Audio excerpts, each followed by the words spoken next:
Hello everyone, I'm Force McFreelove, and this is Mayan Speedplay number 26. We left off with our lines established in North Africa. We are taking back our little island province over off the coast of Tunis, and generally just sort of waiting out the war right now. We're finishing the siege of that island, which doesn't have a fort, and we're going to just attack this area with 60,000 men, with another 30,000 from that island on the way in case we need reinforcements. It doesn't look like we do, and we also timed that pretty well because Aragon's army moved out of position to support them.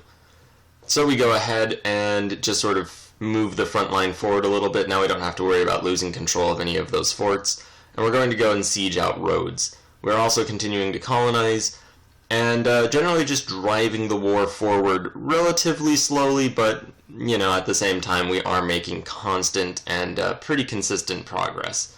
As long as we're able to keep this up more or less, we'll be in a pretty decent spot. We also managed to hire an advisor for -2 national unrest, which we really need, quite frankly. And we're going to just go ahead and drop on roads. It looks like they don't really have that significant of a force. And it looked like they were considering attacking us, but decided against it, which I'm completely fine with. And we'll just keep moving the lines up. Eventually we'll be able to do some sort of large knockout blow to get Aragon out of the war. At this point, though, I'm perfectly fine with just slowly, methodically pushing them slightly further and further west. After all, there are forts that need to be sieged and things along those lines. Although we do have a superiority just across the lines at this point. We also raise our tolerance of the true faith. Doesn't really do anything for us, but I guess that's a thing we were able to do, so there's that. We also move a little bit further into the interior of Morocco. It looks as though that immediately pulled Aragon's army, so we go ahead and just fall back immediately, since we don't really have the troops to handle that sort of thing, although that did push them out of position and allow us to move up and take a fort, or at least begin sieging a fort. Now, once we take this fortress over, they won't be able to evacuate into Aragon proper, which will be a pretty great thing for us.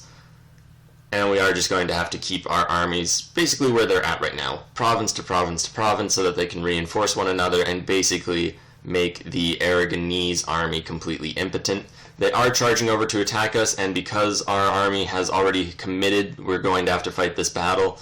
We go ahead and just send everybody over as quickly as we can, and it looks as though we managed to win it fairly handedly, which is pretty great.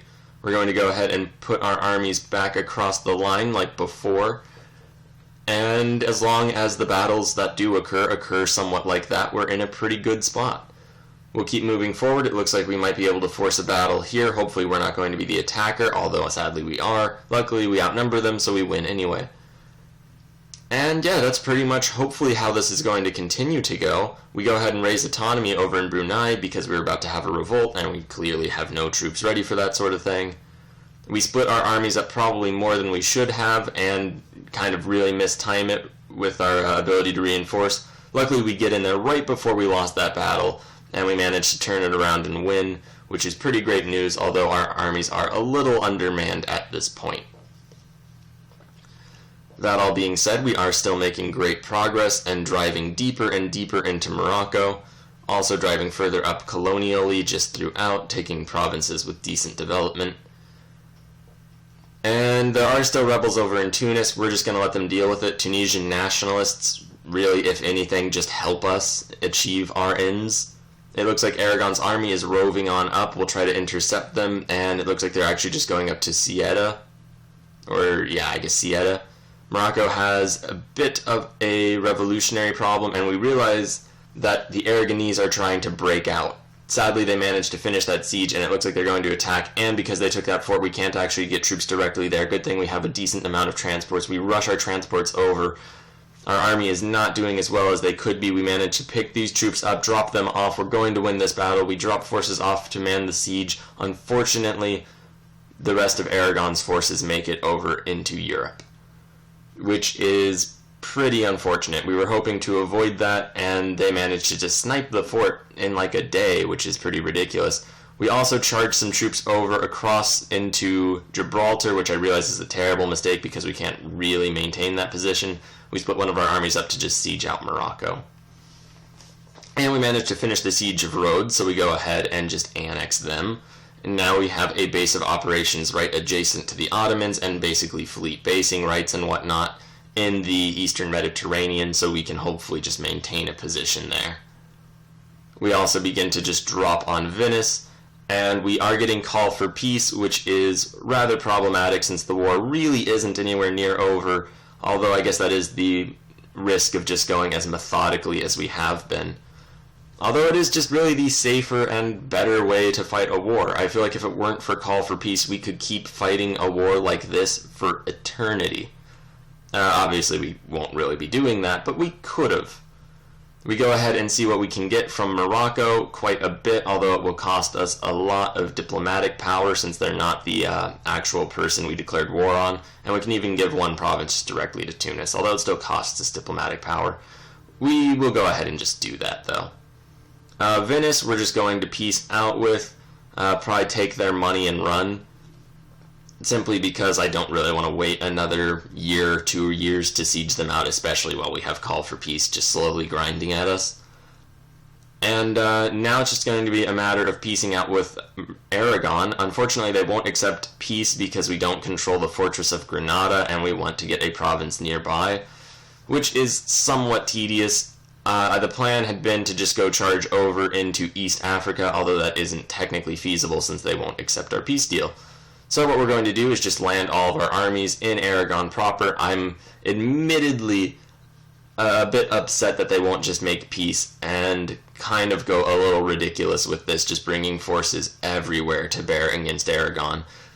Now, moving this army up to Sevilla, arguably, terrible idea. They're not really enforceable. They don't have a leader.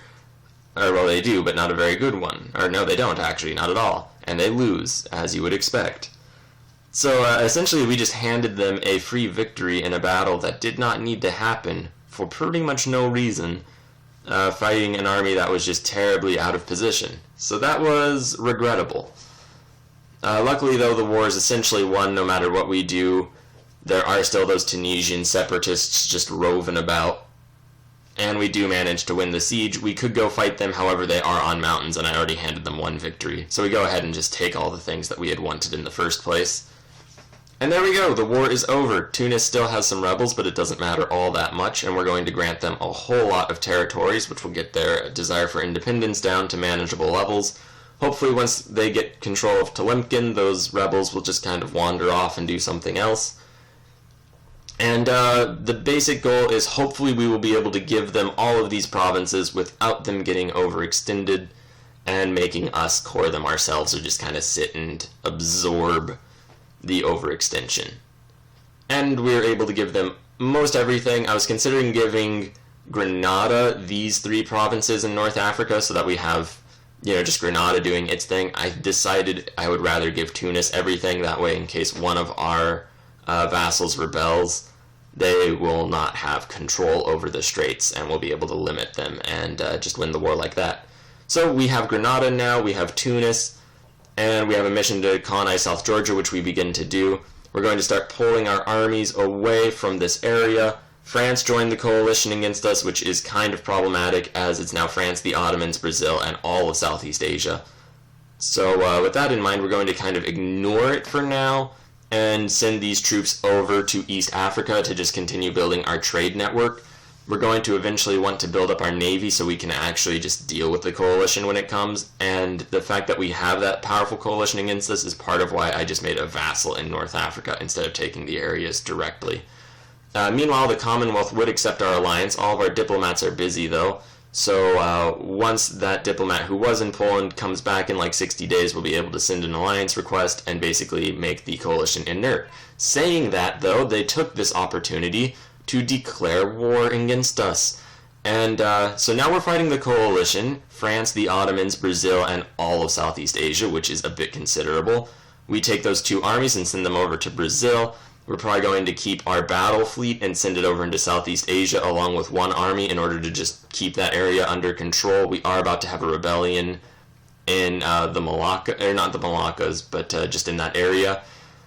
We're probably going to lose North Africa and probably Kong as well. Hopefully we'll be able to stand our own navally, but that's something for another time because this is going to be a long war. Thank you very much for watching. Please like, share, and subscribe. Have a great day.